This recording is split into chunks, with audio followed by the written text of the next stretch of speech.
Buenos días.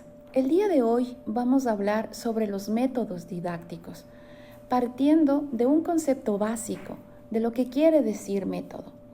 Que método es el camino para llegar a un lugar determinado. Los métodos didácticos constituyen un conjunto de pasos sistemáticos y ordenados para la construcción de los aprendizajes. Existen 5 métodos didácticos que son los más importantes y que los voy a comentar a continuación. Uno de ellos es el inductivo, el otro el deductivo, mixto, analógico y ciclo de aprendizaje. Primero el inductivo. Quiero que recordemos siempre que el método inductivo es el que parte de los casos particulares. Es decir, como vemos en la gráfica, primero tenemos que observar, luego experimentar, comparar lo que hasta en ese momento nosotros hemos visto, realizar un proceso de abstracción, o sea, de pensar qué es o cuál es el aprendizaje, el contenido que tenemos hasta ese momento para finalmente generalizar. El generalizar quiere decir que ya llegamos a tener un aprendizaje. Seguidamente, el método deductivo. Quiero que recordemos el gráfico anterior que estaba hacia arriba y ahora tenemos una pirámide hacia abajo. El método deductivo parte de lo general a lo particular, es decir, a la inversa del que mostramos hace un momento, del inductivo. Enumeración general primero, luego tenemos las comprobaciones, las ejercitaciones y las aplicaciones. Por tanto, este método, ¿sí?, es un proceso de interaprendizaje que ayuda a reforzar los contenidos previos que hayamos tenido. Recuerde, el método inductivo en la primera gráfica y el deductivo en esta gráfica que estamos viendo. ¿Qué consta el deductivo? Recalco en eso en 4 pasos. Inicio con el enunciado general, las comprobaciones, las ejercitaciones y las aplicaciones. Ahora vamos a ver el método mixto. Dice claramente que el método mixto, ¿no?, que es un método didáctico, es la combinación de los 2 métodos anteriores, del inductivo y del deductivo. Primero tenemos la observación, la experimentación, como tercero la comparación, la abstracción, la generalización, como 6 el enunciado general, la comprobación, la ejercitación y la aplicación. Ustedes se van a dar cuenta que los 5 primeros pertenecen al método inductivo y los 4 siguientes al deductivo. Es decir, como lo dije al inicio, es la unión de los 2. El método analógico o comparativo, en la gráfica lo dice claramente, permite realizar comparaciones de lo particular a lo particular, que conlleva conclusiones por semejanzas. Va de lo particular a lo particular, recuerden eso.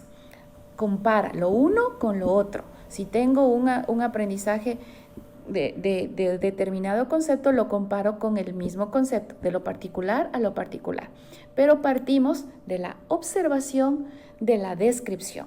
Iniciamos observando, luego describimos determinado proceso y luego lo comparamos. Eso es lo que hace el método comparativo. Luego tenemos el método ciclo del aprendizaje. Este método ciclo del aprendizaje a lo mejor no es muy usual que se lo implemente en las aulas, pero el modelo de Kolb consta de 4 estadios. Estos 4 estadios, ¿no?, igualmente giran alrededor de la experiencia, permitiendo que se compartan las responsabilidades de los aprendizajes. Entonces, por eso es importante y por eso se llama ciclo, porque nosotros podemos compartir nuestros aprendizajes. Estos 5 métodos que he señalado en esta mañana, ¿sí? Son parte de los contenidos que nosotros hemos venido viendo en las diferentes semanas sobre didáctica. Ahora permítanme indicarles algo sobre las técnicas didácticas. Nosotros en las técnicas didácticas y dentro de lo que hemos visto, elementos, hemos visto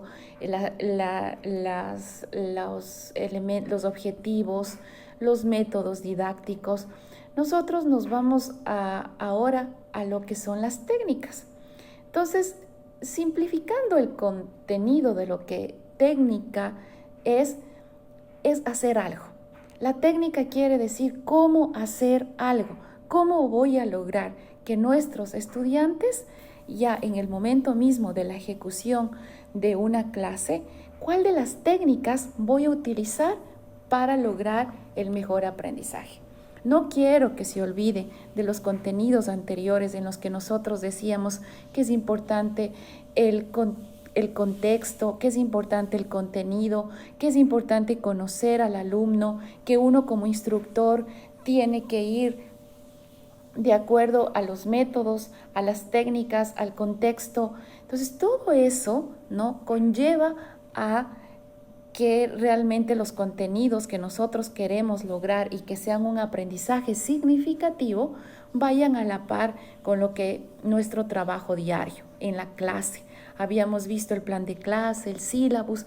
Entonces ahora, dentro de las técnicas que ya podemos aplicar en una hora clase, son las que ustedes tienen en la nota de aula, pero las quiero mencionar a todas ellas. Existen muchísimas técnicas didácticas, pero he citado estas porque son las que más podemos utilizar nosotros como futuros instructores.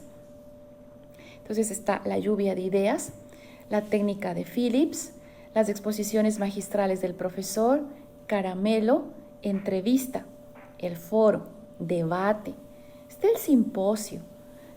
Varias de estas son las que nosotros han visto ustedes que día a día las vamos implementando en las clases presenciales. Y ahora, en la parte de la educación virtual, tenemos que también ver cuál de estas técnicas nos sirve para llegar de mejor forma a ustedes. Está la exposición problemática que hemos incluido en la parte de foros, estudio de casos. Las escenificaciones son más para hacerlas en clases presenciales.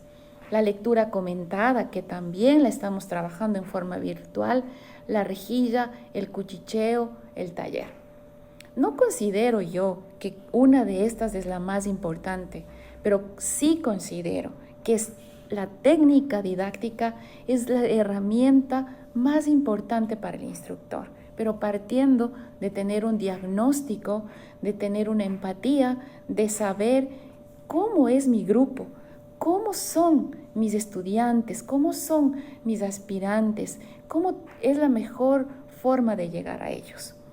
Quiero y recalco de que la labor de un instructor, la labor que tenemos como docentes, es una labor que implica una preparación diaria, una preparación pero en base a un compromiso con querer lograr que nuestros contenidos, que nuestros aprendizajes sean llevados a una parte ya aplicativa. Como repito, todo esto en un marco de construir unas historias diferentes en cada uno de ustedes. Muchas gracias.